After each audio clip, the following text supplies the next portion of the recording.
Welcome back to Chat with the Comic Community, episode 94. That's right, guys. We are almost at episode 100, where we'll be giving away a sketchbook that Bobby Delgado has been drawing in for years, whether it be just random sketches or stuff he's done on Between the Lines for at-home editions.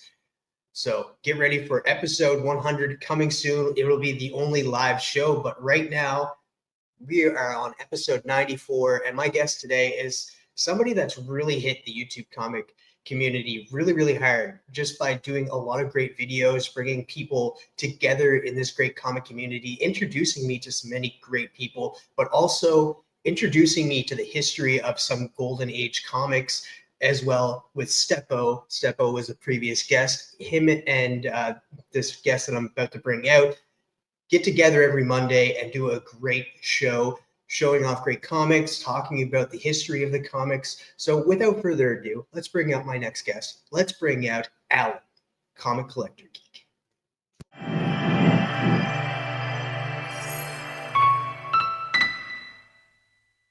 Hi. Welcome, my friend. Thank you so much for taking the time out of your busy day to sit down with me for this hour to get to know you a little bit more. Sure. Thanks for having me. I'm glad I made the top 100 list. Barely, but I did make it.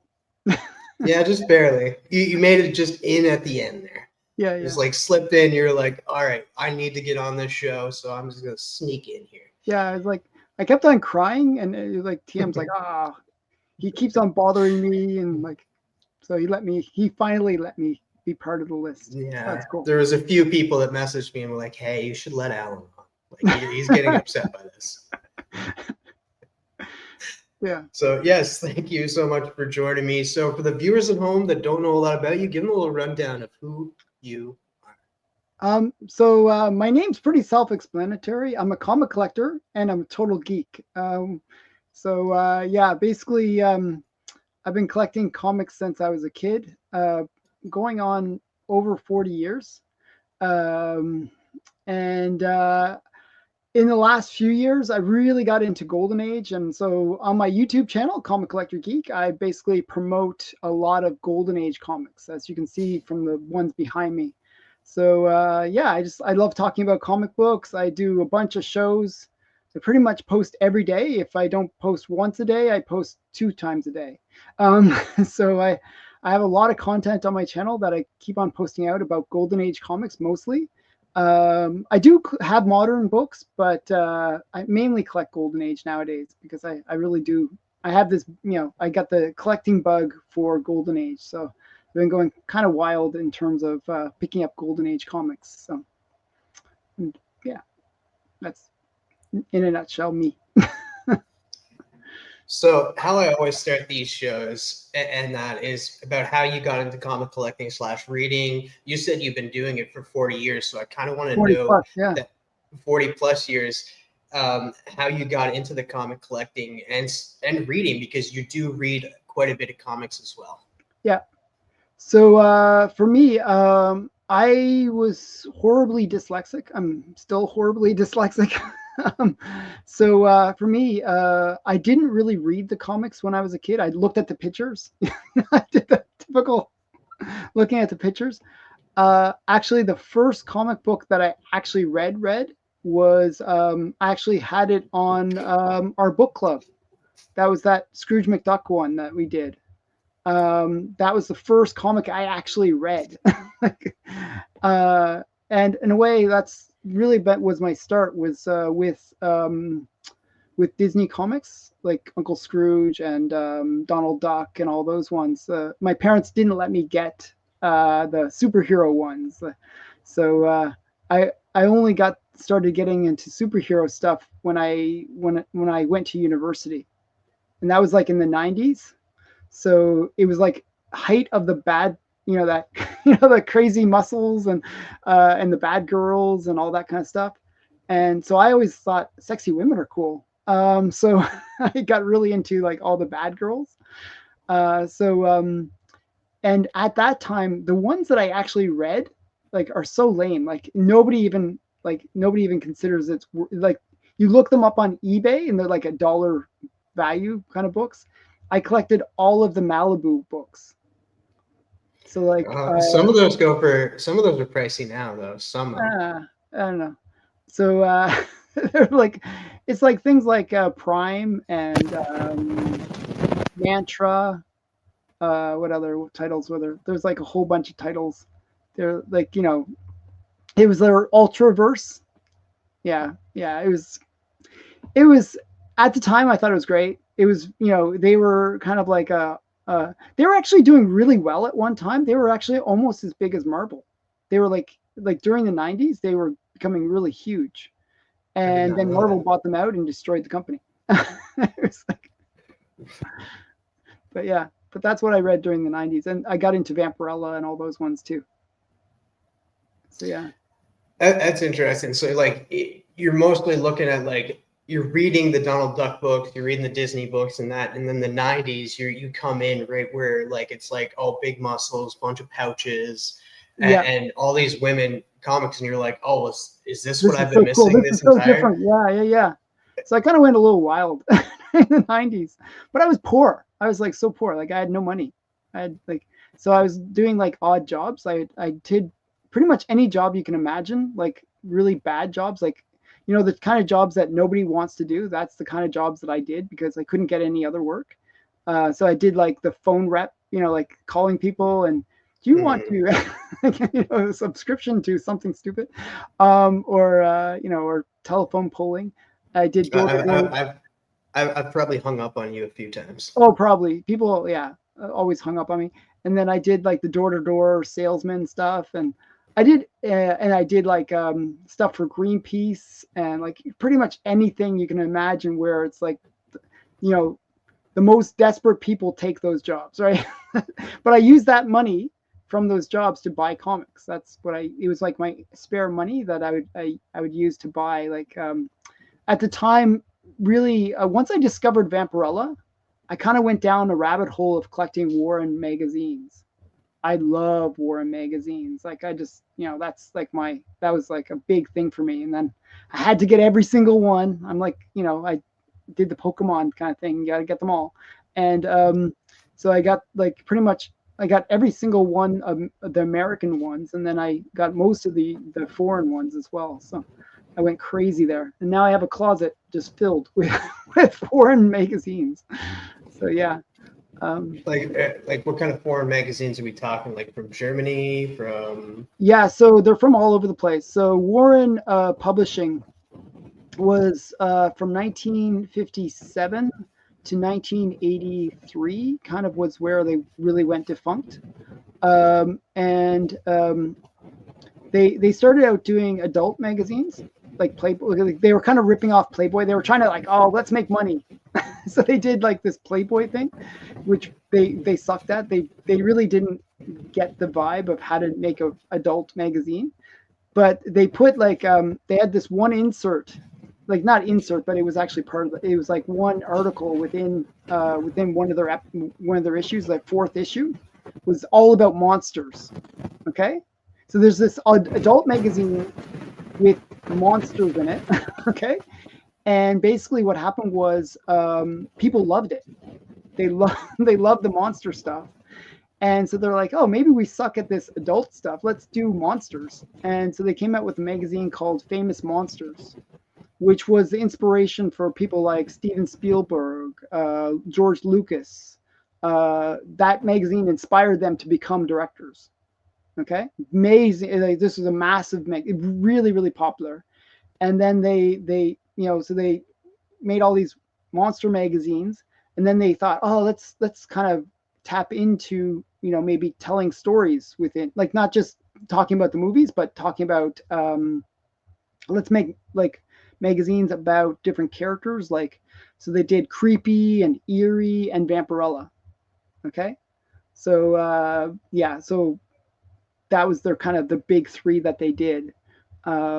And I loved Vampirella, so you know, I got into all their other magazines.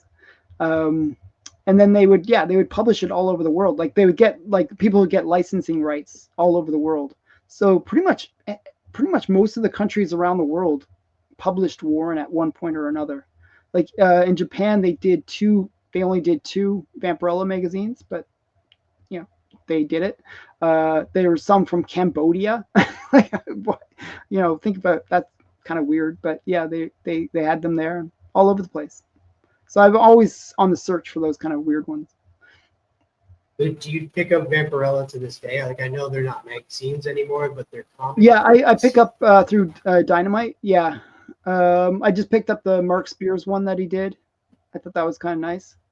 You don't go crazy and buy every single cover. No, it's just too much. It's too much.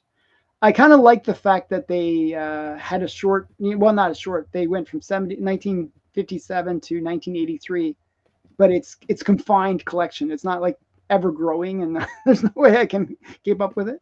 I like the fact that it's done once you're, now.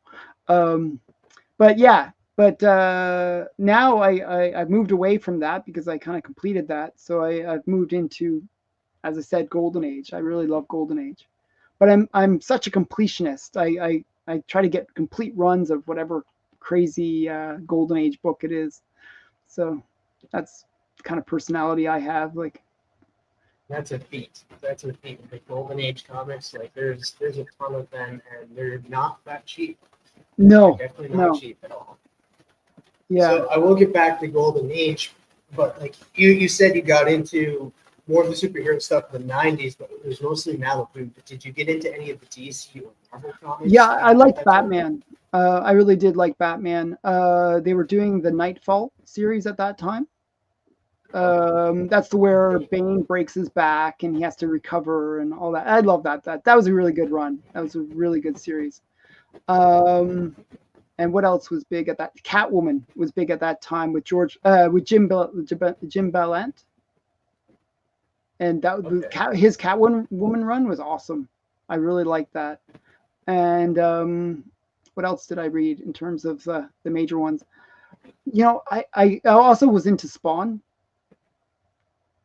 So I think I gravitated more to the indies than the mainstream ones. I was a little bit weird that way. And I like DC more than Marvel, for the most part, in the 90s.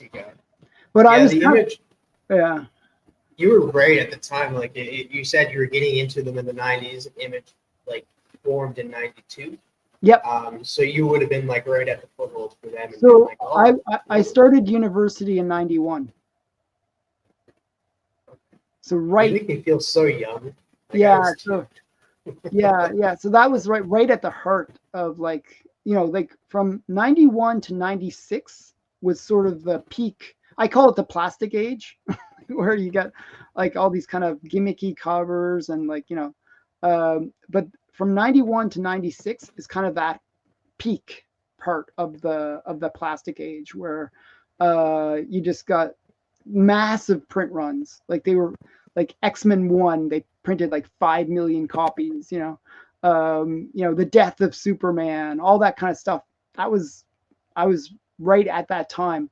And it was such a cool time because there were literally comic shops all over the place.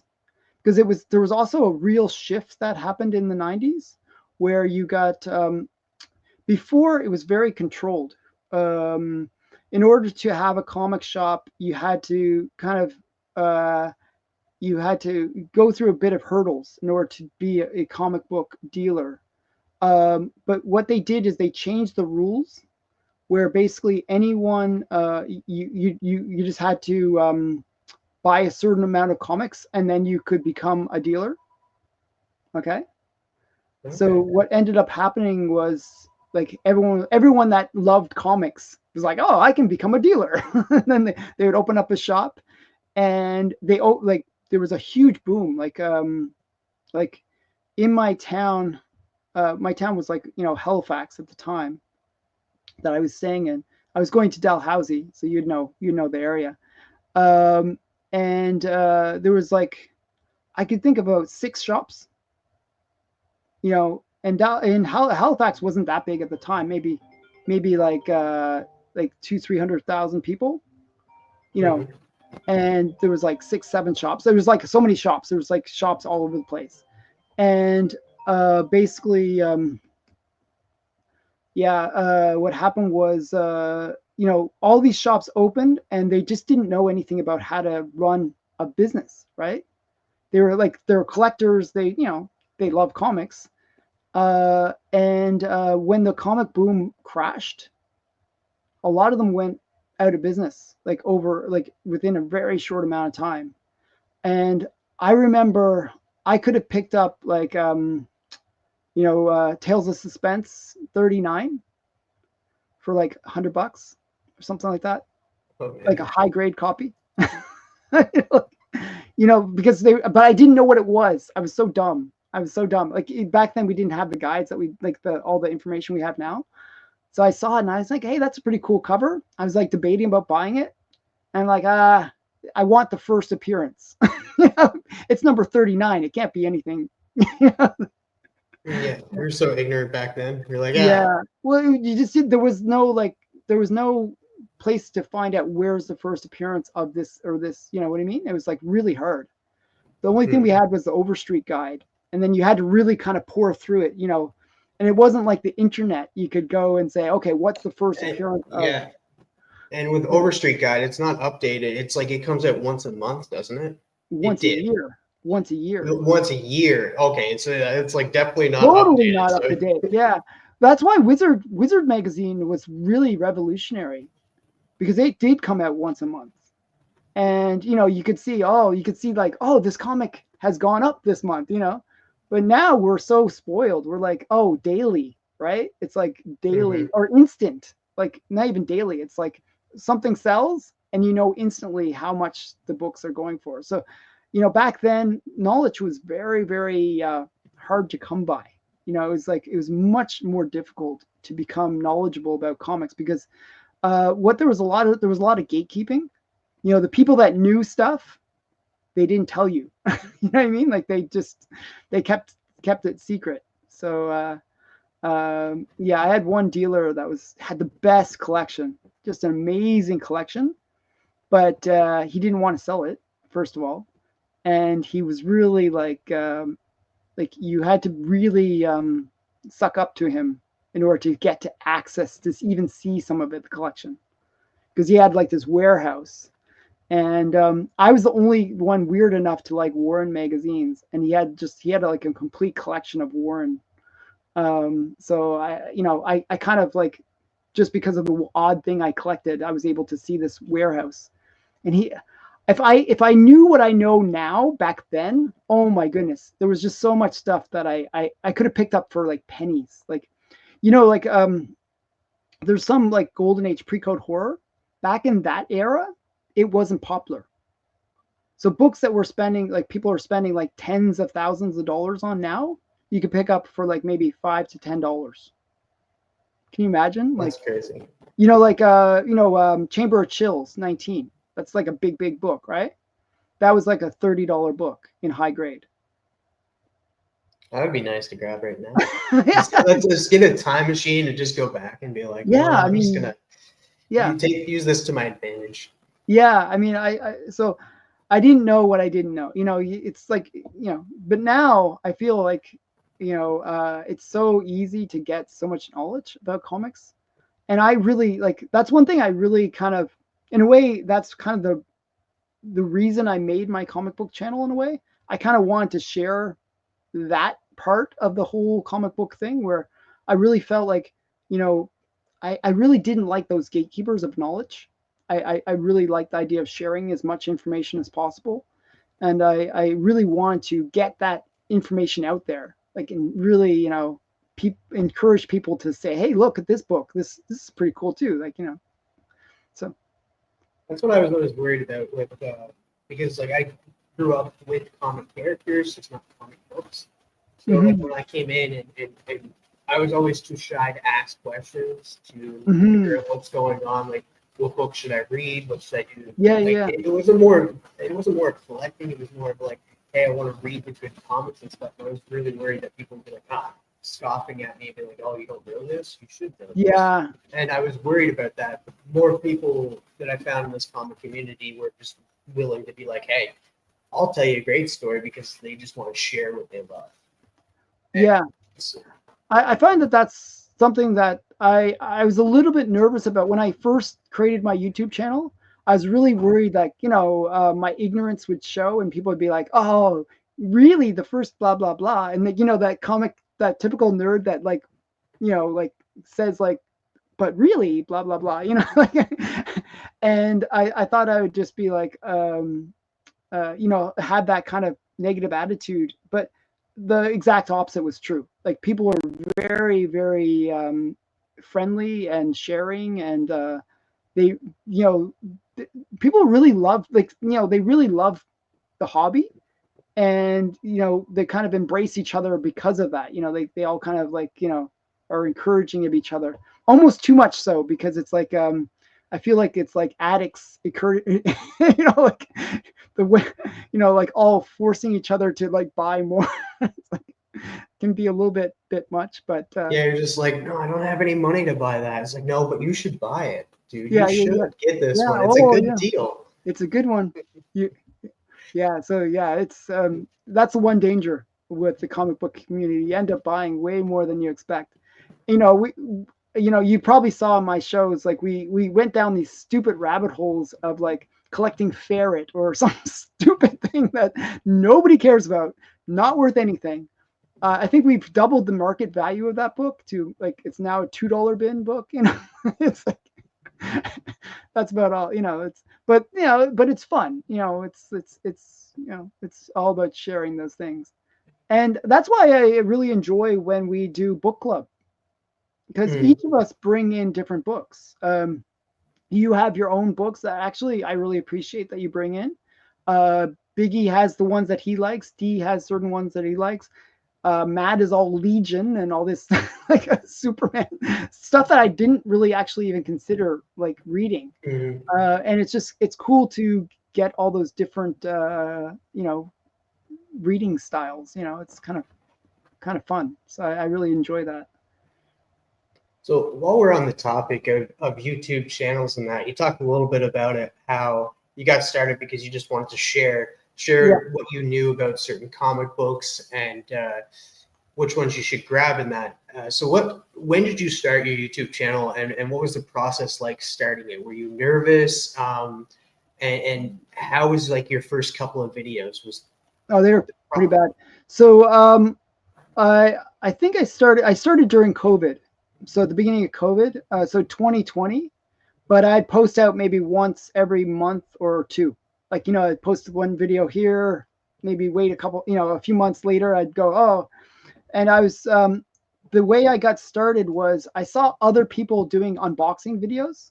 Like at the time, like there was a few other people doing unboxing videos, and I thought, I'm buying comics. I'll just videotape it every time I unbox something, And so my first videos, like I was using a really bad camera, bad microphone.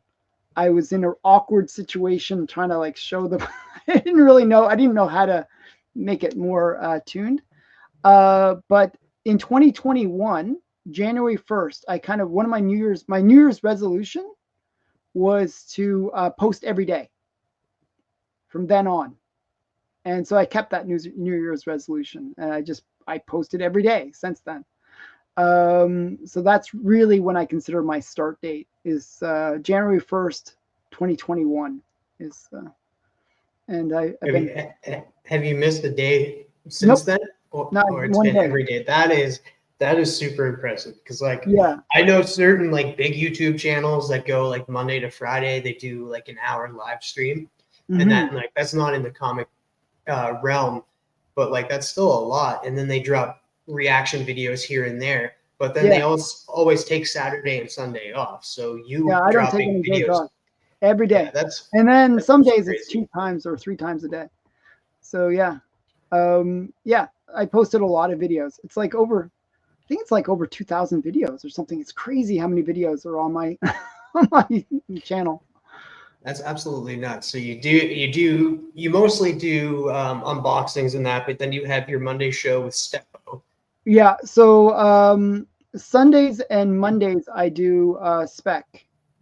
Like I do the hot list. I create my own hot list because nobody else was doing it. I was like, why isn't like even Comic Tom, who does a hot list, he's recycling somebody else's list. So Yeah, I'm he's like, just like he's doing what like the news does. He's yeah. reporting on what's hot and Well, tops. he's taking the cover price list, or the what's it called, the key collector list. Key collector, yeah. Yeah. So my thing is, like, I didn't like that. I didn't like using other people's lists. I wanted to make my own lists. So what I did was I would watch all the different auctions, and then I would compile my own lists of the books that I thought were moving, and some showing some coolness, like um, so yeah, I do Silver Age on Mondays, and on Sundays it's Golden Age, and I'll do 10 each. Um, and then yeah, what else? I also do the Friday challenge, the Friday cover challenge. And then I do the Q&A video on Wednesdays, where it's like whatever people want to ask me about comics, I will find the answer for them. So that's fun, and so I pretty much post out, like, I have like sort of a schedule of things that I post out. So there's always something that people can look forward to.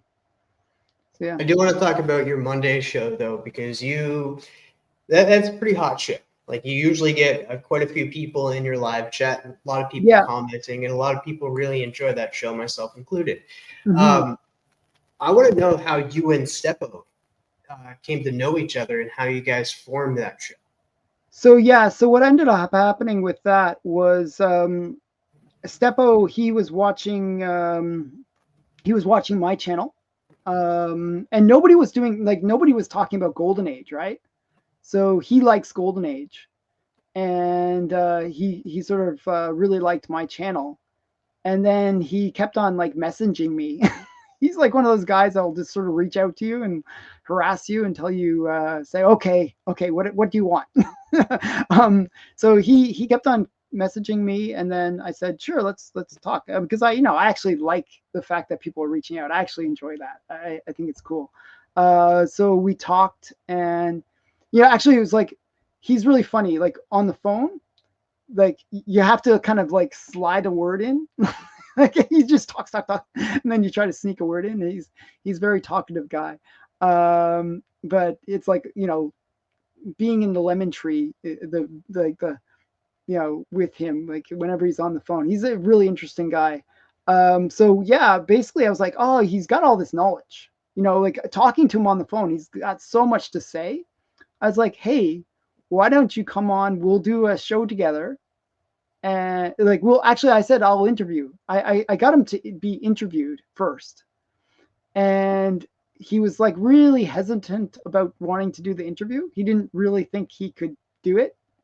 And so I did the interview. Then we did a second interview. And he's like, I think then he got sort of the bug, I think, for wanting to do YouTube. And then I said, hey, come on to the Biggie show. I actually brought him on to Collector Club, and he really enjoyed that. And he kind of wanted to do something a little different than that, though, because Collector Club wasn't really very focused on Golden Age. So we decided to do like our own, like, kind of more Golden Age live stream. And we didn't plan to make it a show where it was like consistent, but we said, oh, we'll just keep on. We did it once, we'll do it again. It just sort of happened. And then he came up with the name Monday Special. That was his idea. Before, we were just randomly calling it different things every week, but then it became the Monday Special. So yeah, but he has so much knowledge. I mean, he is an Overstreet advisor, by the way. So, in order to be that, you have to know a few things. And so, yeah, he's quite knowledgeable. I don't know, man. I feel like they might just pick people off the street. It's just the Overstreet. Yeah, that's what it should be, actually. That'd be really funny. We get some like homeless person or somebody that's on the street. I wouldn't go that far. But... What do you know about Golden Age comics? Yeah. So I want to go back to comics and that, because like a lot of people I talk to, they usually stop reading comics once they get into college or university or even like high school and stuff. But here you are in the 90s, you're just getting into the superhero University stuff. was really my peak. I would say, in terms of getting into. So my question for you is, was there any time where you just decided to take a break from collecting comics, or have you been collecting comics all the way through? So there was sort of weird. I was collecting comics all the way through, but there was sort of slowdowns. So from when I got back from, like, I lived in Korea for 3 years, and I was collecting the whole time. It was funny. I'd get a whole bunch of, like, I didn't want to get them sent to Korea because that would be silly. So I was getting all these packages sent to my parents' house, and they were just getting pissed off because they were getting all these postal fees and stuff. But and when I got back, my bed was all covered in packages, and it was like all over the place, like hundreds of packages that I'd ordered. But so I was, but when I got back from Korea, I got married, and then and I really didn't buy much for a few years from when I got married until my kids were old enough that I didn't have to like worry about finances. Like, you know, like my business got established. And so really from around 1999 all the way up to 2018, I was really not, I was buying like one or two things a month, but not, I wasn't like, I didn't have a pull list. I didn't buy as much. So I kind of slowed down during that period. So that's why I'm sort of ignorant more on the more modern books, like from that era of 2000 to 2015 era. Like I'm not as familiar with them. So that's like the new 52 kind of era from Yeah, 2011. Yeah, so yeah. So that was the era I was not collecting or interested in. So yeah. So have you gone back and tried to like read those comics, or just try I to picked figure? up a few and read a few of them. You know, you hear about certain characters, right? Like, and like I'm like, oh, I should pick up those books. So I try to pick up all the keys from that New 52 era, and like I don't think they're as good for the most part as like the older stuff. Personally, I just like the older books more. It's just a thing, I like kind of the more classic, like golden age versions of the characters, I guess. So That's fair. But you get a lot of good keys and stories in like the Batman by Scott Snyder. I really enjoyed that, and then Justice League Dark by Jeff Lemire was really good. So And then Justice League Dark is a good example of one that I do like. And, and I picked up all the Justice League Dark. I went down that rabbit hole. I really like Justice League Dark. I like the fact, I like Constantine, for example. I'm a big fan, and Zatanna. Those are my two kind of favorite Justice League Dark characters. So yeah. now that is interesting. Like Hellraiser is like a hard comic to read too. A lot of people can't read Hellraiser. Yeah. Or not Hellraiser Hellraiser. is a little bit older. Hellraiser is from the 90s. That's why I know it. Hellraiser or Hellblazer? Hellblazer. Hellblazer. Yeah. Hellblazer. I was meant just like, Hellblazer. No, Hellblazer. yeah, no. Like, I was the one who said Hellraiser, so I Yeah, was you like, got no, me I don't. That doesn't run. That No, I doesn't meant sound right. Hellblazer. Hellblazer. Yeah. That's from the 90s. I picked that up way back when. I actually picked it up off the newsstand, like issue number 1. Like when Issue it came number out. 1. Yeah. That's crazy. And like, have you ever like gotten rid of any of the comics that you had? Like I know that we didn't have you didn't have what we have now, the internet, like you said before and stuff. Like, so you wouldn't have known which keys you should have kept onto and that. But was there any keys that you really got rid of that you really regret? Yeah, I sold my entire. I had the complete collection of Sandman. I sold that. And I sold like my ASM 300. I had a high grade copy of that. I sold it for like $20 or something. This was like when I met my wife. She's like, "Oh, I don't like comics. You got to get rid of them all." I'm like, I was going to Korea anyway, so I figured I took them all to like a yard sale, and like, not yard sale, but like a flea market, and sold. And but whatever didn't sell, I still kept. That, like, basically. and I sold a bunch on eBay actually. The Sandman I sold on eBay. Um, but yeah, it was kind of sad. Like I regret selling any of those books actually. Um, but yeah, for the most part, I try to keep most of my comics. I have actually a pretty I have like maybe 5 long boxes from my university years. Okay. So yeah, so that's reasonable. Um, and then yeah, I've been rebuilding some of them. The ones that I think are a little bit cooler, I'll rebuild those ones.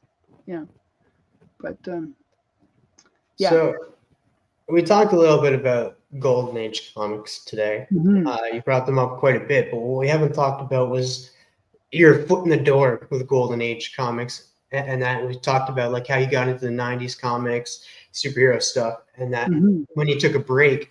But when did you buy your very first Golden Age comic, and what was it? Do you remember? It was an EC comic. I have it. Just somewhere somewhere in there. I still have it. It was Weird Science, I believe. Weird Okay. Science and Fantasy, or Weird Fantasy, or something like that. One of the sci-fi titles.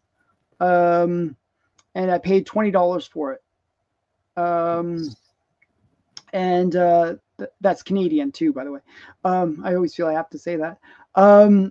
But I actually, the way I got into Golden Age was I was a really scared child. Like I had like real fear. I was like, kind of like a very scared child. And I went to a birthday party. And back in the day when there was birthday parties, they would invite the whole class. That's the way it would work. And then they would rent, like, you get like a bunch of videos, and we'd watch videos. And one of the videos that they rented was Werewolf in London, American Werewolf in London. I'm not sure if you're familiar with that movie. Great movie. I never watched it, but Highly recommend it. I might add it to my Halloween list to watch this. Yeah, it's a great movie. American Werewolf in London. So basically, in it, it's super gory, not really appropriate for young kids. So I watch it and I was scared, but I was visibly scared when watching it. Like I was in grade 6, and my friends all made fun of me.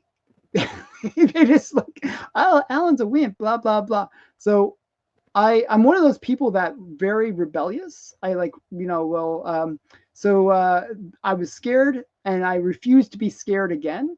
So I got into horror movies. I watched pretty much every horror movie, trying to build up my tolerance for fear, and so I got into the idea of like these horror titles, like, EC was putting out, like, Creep Show kind of was based on EC kind of thing. And so I was very curious about EC comics in general. And then when I went to some random con, it was like, back in the 90s, I was like, oh, I got to get one. Just if I can just find one EC comic, I'll be super happy. And I was hoping to find a horror title, but I ended up getting a sci-fi one. So that was that's how I got into Golden Age horror, or even Golden Age comics. Just the idea of like these old horror anthologies. Yeah,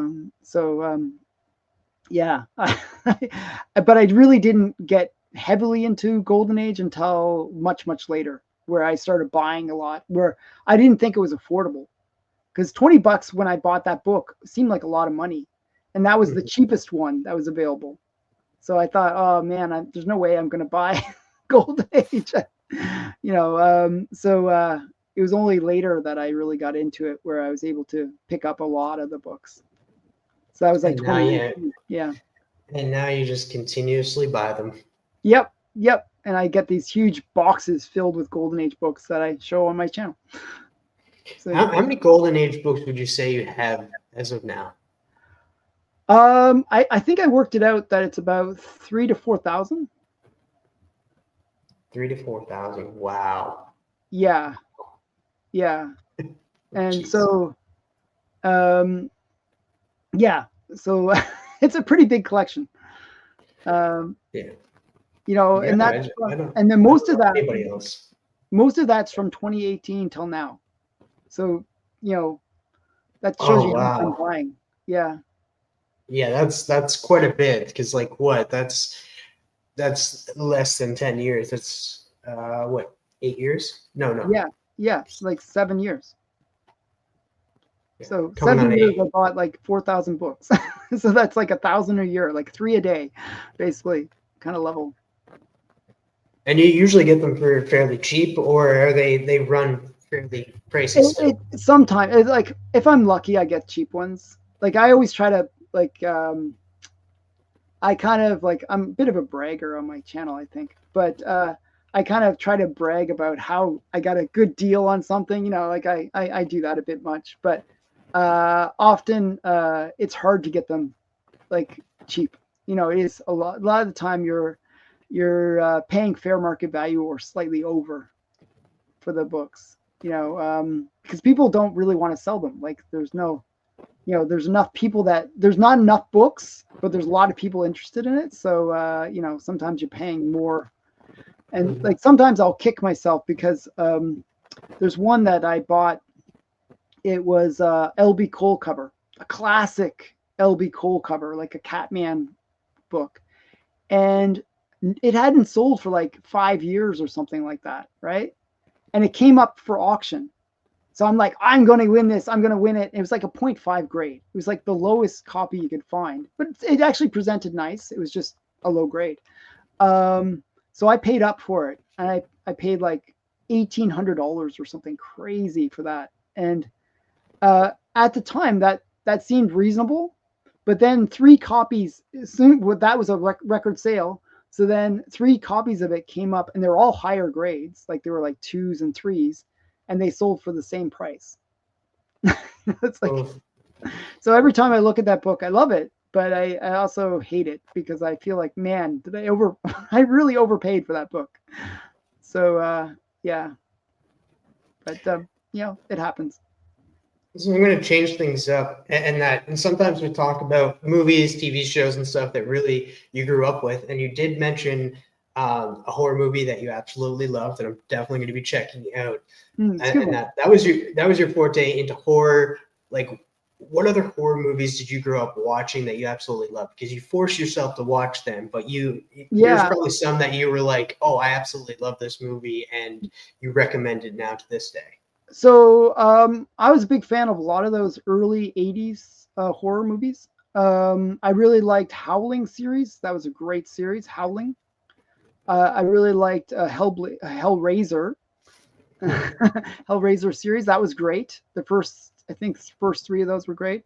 I liked Nightmare on Elm Street, and I liked actually the older movies. I liked the old black and white horror movies from the 40s and 50s. So Kind of I like watched a the lot of that. kind of You like the know, Universal Monsters yeah, type the stuff. Universal Monster stuff. That was really great. Like Lon Chaney and all those guys. Really good stuff. Like um, a little bit more atmospheric horror than like the gore of the 80s, but I really enjoyed it. And I was a bit of a movie connoisseur, right? I watch a lot of movies. So yeah, what other ones would I recommend? I haven't really watched much of that style of horror for a while. You know, I'm watching more of the modern stuff, like with you know, like the whole series with the Nun and The Conjuring, yeah. the Conjuring series, and then what else? What's the other one? Conjuring, and then there's the There other was the one. There's like Insidious. Insidious. Yeah. So those ones, I always forget Insidious's name for some reason. But in Conjuring and Insidious, it's the same director, right? Yeah, and they His have stuff. like overlapping actors too. I Yeah, think yeah, yeah. I forget what his name is. The Something same Wilson. guy that was in Aquaman. Yeah. Yeah. But yeah, I really enjoy those series. It's like something there. I got to keep on doing that. I have a nephew that keeps on calling. He'll keep on calling me until I go crazy. Um, So yeah, but yeah, so I really did enjoy all those movies. So I do watch. Actually, the movie that's really good, if you want a modern horror movie that's just fun and awesome, is Weapons. That's probably the I best movie of the year. I'd say best movie of the year. I'm thinking of going to see that in theaters Sunday. You guys will be watching this on Wednesday, but I'm thinking of going tomorrow because they're doing a $5 thing and Oh I got wow, points. And so I'm like, I can go that's see it for perfect. 68 cents if I want to. So Oh I think wow. I may Oh, go see definitely, it's a Weapons. brilliant movie. It's a great movie. Like just well done. Like It's done by the same guy that did Barbarian. I don't know if you watched yep, Barbarian. Barbarian's a good Uh, movie too. Yeah. Yeah, so I love that movie. So I'm like, okay, maybe I'll watch this. No, I'm it's not that big into gore. Like I'm more into it's not psychological it's not about thrillers and gore. stuff. It's So not about gore. There is gore in it, obviously, but mhm. it's a really cool, like really well, written story. It's well done. It's like one of those stories. The way it's done is they'll they're telling like each character's story, right? So you see up to a certain point in the character, and it's like a height. Oh, what's gonna happen? And then they go to the next character. So you're like constantly like almost like it's a bit of a tease where you're like getting really excited. Oh, what's gonna happen here? And then they go on to the next character. But then all the pieces kind of work together and it tells that full story and you're like, oh man, that is so cool. It really works. It was really well done. Well, that was kind of the thing in Barbarian too. Like you'd get certain characters aspects to be like, okay, we're gonna flip and go to this character Yeah, now and stuff. yeah, So it kind of did the same thing in Barbarian. So I'm excited. I think I may go check that out. definitely worth Um, checking out. As I said, it's the best movie of the year. And Superman and Fantastic Four came out. Now, I'm a big comic book guy, but I actually preferred Weapons. So okay, yeah, you sold me on that. So like you yourself are saying like you're into like the more 80s horror, the gore and stuff. Like were you I'm not into like necessarily this? into the gore, like, but Okay. but I do appreciate some. Like Dead Alive is an awesome. If you really want to see gory movie, Dead Alive is awesome. That's Peter Jackson made that movie, Oh wow. and it's Um just over the top. It's such a cool movie. yeah, I'm not into the gore. Like I refuse to watch the Saw movies and I Oh, the refuse to Saw. watch I don't really like Terrifier. the Saw movies as much. I liked Saw one, but when they kept on going with it, I felt like it was kind of losing some of its coolness.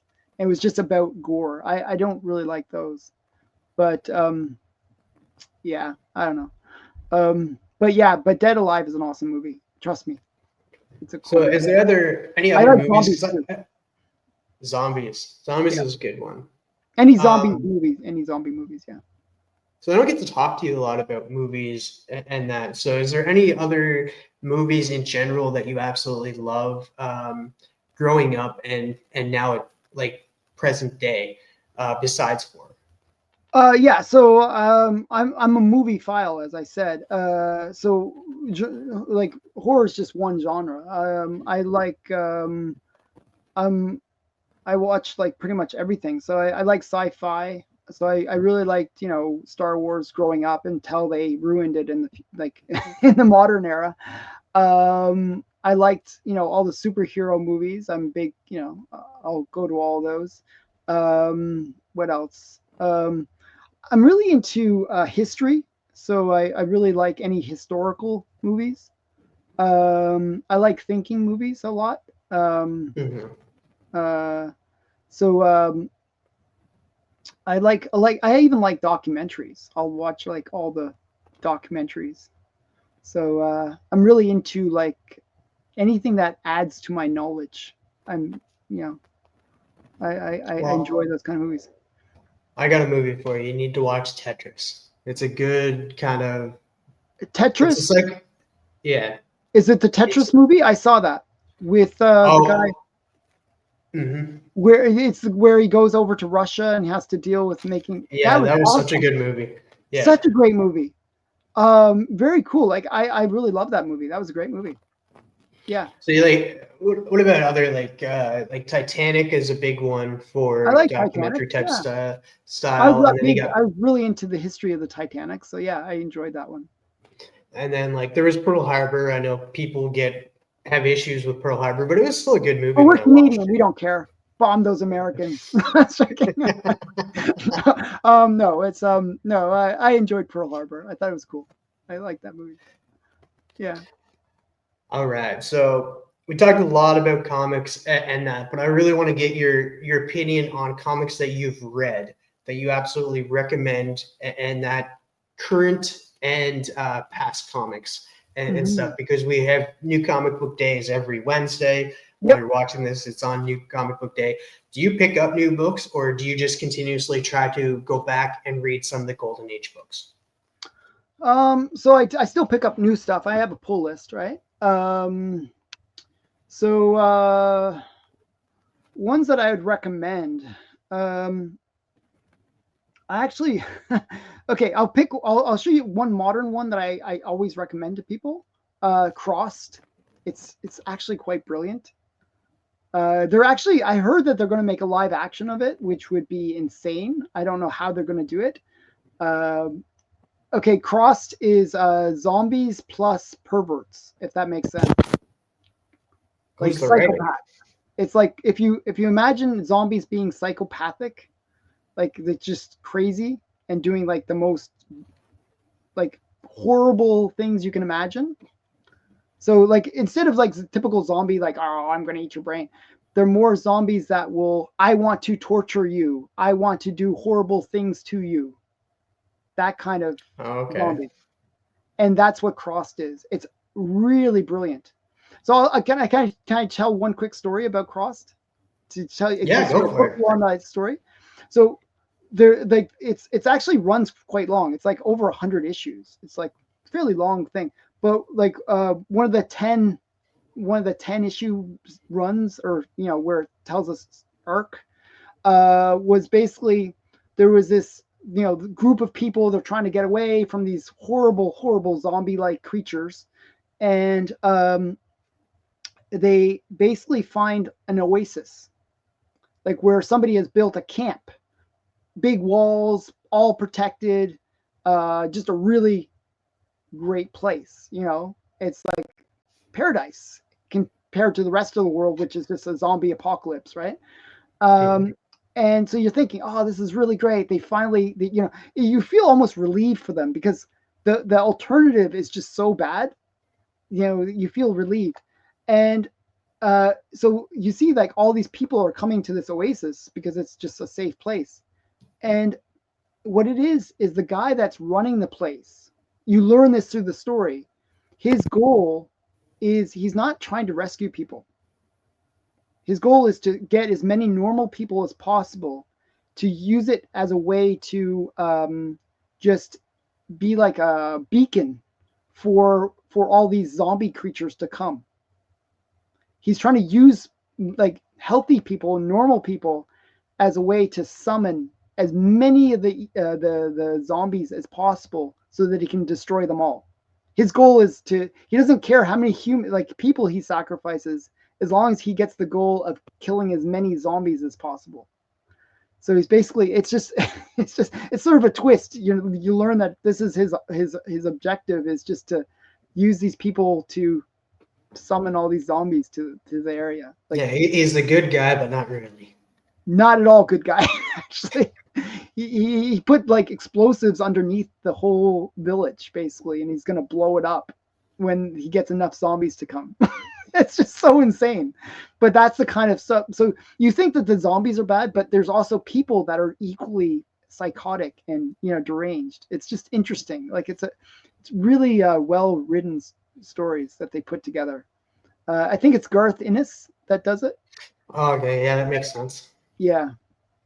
So yeah, he's a good writer. So yeah. So yeah, that's one. Now for Golden Age, I recommend, this is a weird one. I recommend JoJo comics. It's just it's kind of like Crossed in a weird way. because it's just so extreme. You get like, people being tortured. You get people like being virgin sacrifices. You get sexy girls running around for no apparent reason. It's just, it's a really cool comic. They tell fun stories. They're anthology stories, so they're quick, but fun stories, right? It's just like over the top, like a guy getting a arrow through the neck or something crazy. But this is all golden age. Like it was like late 40s when these books came out, and they're just really great. They're like jungle girls and crazy stories. So I like that stuff. I think it's fun, just over the top. So That sounds fun. And yeah, I know a lot of the books that you bring for book club are like golden age yep. books. Like I you try. try to Well, get. I do that on purpose Hmm, because I figure like I should bring things that you guys wouldn't have experienced otherwise. I want to bring yeah. something that like I'm familiar with, that the like I kind of wanted people to get excited about the same stuff that I'm excited about. Like I want you guys to experience it. So I actually think the next book I will bring is either a Zoot, which is similar kind of title to JoJo, or Rula, or JoJo. So you guys can. There'll be some. I have to find a really cool story that's just totally over the top that will make you guys go, oh, that's actually fun. This crazy stuff that happened in the golden age. But that's why I do it. I want you guys to experience something different, because like a lot of the stuff that people talk about on like in the comic book community is modern stuff, right? Yeah. And I feel like there's just so much that they're missing out on. Yeah. It's even not like we don't talk about Silver Age either that much. Like they at the odd time, like we'll talk about Silver Age stories, but not a lot. Well, that's why I brought one of the books I brought to book club was Flash 123, which is, I think, a really great story. I think, you know, that's the first crossover between Golden Age and Silver Age Flash. I really do like the early Silver Age stuff. I think it's quite good. Um, Yeah. yeah. Well, Alan, I want to say thank you for taking the time out of your busy schedule as you post every single day or either go live most days. So I want to say thank you for joining me for this hour to get to know you a little bit more, to even get to know you movie wise. And that Mm-hmm. I always like talking movies with people and that. And you did recommend Weapons, and now I have to go see it. I Yeah, it's have a to great go movie. see it. So the link to Alan's YouTube and Instagram is down below. Definitely go give him a follow. Like he said, he's posting every single day, and that hasn't Mm-hmm. missed a day. You should miss a day, maybe take a week off, get some rest. I don't know. But Alan, is there anything you want to plug before we go? I'm not sure when this is going to go out, but yeah, just check out my channel. I'm going to be doing a second Kickstarter soon.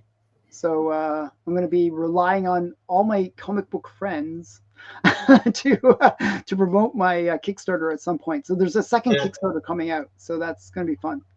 I can't believe we haven't talked about that at all. So you know what? I'm just a little bit of talk about your first Kickstarter and that and how that process was, because it was a pinup, Yeah. and what gave you the idea of like, hey, I want to do this. I want to get a couple of artists together and create something. What was that process I like? think I think I don't know, like in my opinion, like all of us as comic book collectors and readers always have that dream of having our own contribution or our own comic. Oh, it'd be really cool. I always wanted to do this, or. So for me, I always dreamed about having my own comic book. That was just sort of a dream of mine.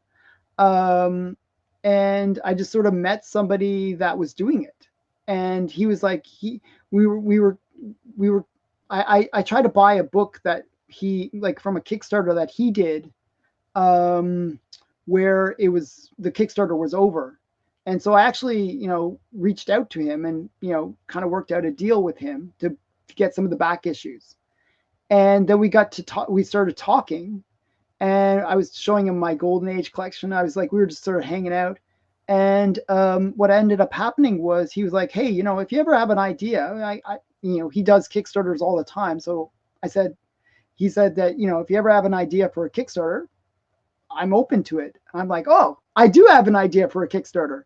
So one of the things that I wanted to do was basically create a monster compendium for Golden Age characters, basically like with their stats, a little bit about their origin story, and like a pinup. Just like so basically like if you're a Dungeons and Dragons fan, you'd understand what I'm saying with Monster Compendium. It basically just showcase different characters. And so each book, the plan is to do 14 characters. So the first book, I had a bunch of cool characters that most people wouldn't know nowadays, but I think are cool characters. And then the second book is going to have 14 different characters. And it's going to so tell more about different characters that most people don't know about anymore, but I love. I think these are awesome characters. I'm super excited to make this next book. And I just really want people to learn about these characters that I love. I love my sexy women. It doesn't matter when they're from. But the Golden Age ones, they're extra special to me. So I love telling the stories of those characters. So and getting the modern interpretation. So we show what they look like in the Golden Age, but we also give like the artist a chance to do some kind of pin up where they're modernized. It's kind of fun stuff. Like I actually have like from my first Kickstarter right here, one of the one of the pinups. There you go. This is Larry Wells. He did Cherry Pop Tart. That's great. I love that. It's But so the point is, my goal is to showcase 14 new characters or different characters. They're not new, but and there are going to be ones that people are not necessarily familiar with. But hopefully, after the Kickstarter, more people will know about them and appreciate them the way I do. Yeah. Now, do you have your pre-launch up already on Kickstarter? No, not yet. So me telling you this, you're actually the first one breaking the news, even before me. By me telling you about this. So you got the inside scoop. I'm hoping that we're going to have an announcement in September, sometime in September. And then the Kickstarter will launch probably at the end of September or beginning of October. So I've already gotten some of the artwork, and I'm trying to get, better stuff as well. Like, I'm trying to keep on pushing them to, do this or do something better. Right. So it should be fun. So you have all the artists already picked out? Some of them. There's a few others that I'm trying to get involved as well. I was actually just talking to an artist today that he said he wants to be part of it and he wants to do something in it. So he might do a cover. So that's the cool thing. You get like a whole bunch of different covers, right? That's how you make the Kickstarter actually fund itself. The first Kickstarter, I just broke even though. They cost a fortune. These, it's so expensive to create a comic. So I just broke even on it. But the second one, I'm actually hoping that I'll make enough money to fund future books. That's the goal, really, to have it kind of keep on going. But yeah, the experience was brutal, to tell you the truth. It was 2 years to get that comic done. The first one. That's a long journey. Yeah, I don't recommend it to people. But I think but yet you're doing it again. You're just like, I don't recommend it, but I'm gonna do it again. Yeah, but I'm gonna do it again. And this time I've learned enough from the previous one that I think I can cut the time down a lot. It won't be as painful. So. Yeah. You being in Canada, like, are you going to be shipping it out from Canada, or are you going to be shipping it out from the US? It's my partner that's shipping them out. So the guy that I met that does the Kickstarters, he's going to handle all the fulfillment. I'm just going to be the marketing guy and the writer. I'll do all the writing, and so it's really, I do the creative and marketing side where I promote it, and he does the fulfillment side, like getting the artists, getting the the printing done. So we kind of split the duties that way. Do you ever think of having some on hand for you for like your Canadian people? So what I do is the way the contract we have works is I will get a certain number of copies within the Kickstarter. So I'll get like, I'll once he ships them to me. I still haven't received any of the books yet from the first Kickstarter. I'm the last to get everything. Like after everyone else is fulfilled, I get my books. And then with those, I will, maybe when I go to the cons or something, I might give or sell some of the books. Like they're already selling on eBay for like 5 times what the Kickstarter price was. It's crazy. Damn, who's selling them? Yeah, there's like people are selling them. Like I think some of the people that sponsored the Kickstarter like bought it thinking that they would sell it, right? But the print run was so small. Like, I mean, we're talking 400 books total across all the covers and everything. Just the total print run was 400. So very small, like a very rare book if you think about it. Most Kickstarter books are always small print run. Yeah, But like it's crazy to think that like people were literally sponsoring the book, getting it, backing it, and then selling it on eBay. Like I never heard of people doing that with a Kickstarter. Really. Well, they buy. It's sort of like back to the '90s idea where people would buy like multiple copies of a comic because you buy one for yourself, right, and then you buy one for that future sale, right? I think that's what they were doing with my Kickstarter. Because like certain things would sell out really, really fast. I was like, well, why did that sell out really quick like that? Where, we'd have things where it was like maybe 18 would be the edition size and they would sell out instantly. So I think what people were doing was buying the whole run, the whole cover, like all the different. So it was kind of painful that way. It's like, oh, okay. I feel bad for the people that missed out, right? Where they didn't get that cool cover. Because there were some pretty cool ones that I thought, oh man, I wanted my friend to get that. He missed out. He didn't buy it the first day. So there was a few like that where I was wondering why they sold so quickly. But I think that's what it was people were like, oh, this is a cool cover. I could probably flip this. The price is like $20. It's easy to flip it for like 50 or 100, right? So that's what people are doing. So yeah, I don't know. I'm still new keep your eyes out for Allan's new Kickstarter. Go follow him on Kickstarter because if you go follow somebody on Kickstarter, you can see their upcoming projects. Yeah. You'll get a little email stating like, hey, this guy's got a new project on the horizon. So I'll drop the link to that as well down below. Okay, thank you. So thank you, Allan. I'm sorry I didn't talk about the Kickstarter earlier. Like I had it in my mind, but I was like, I totally forgot to mention it. Yeah, it's okay. We just babble about whatever. Yeah. Yeah.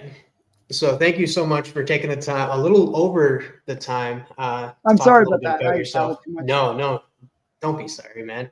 It's something that we definitely needed to know. And so thank you so much, guys. Make sure to like, subscribe. You know what to do. And as always, my friends, stay freaking nerdy.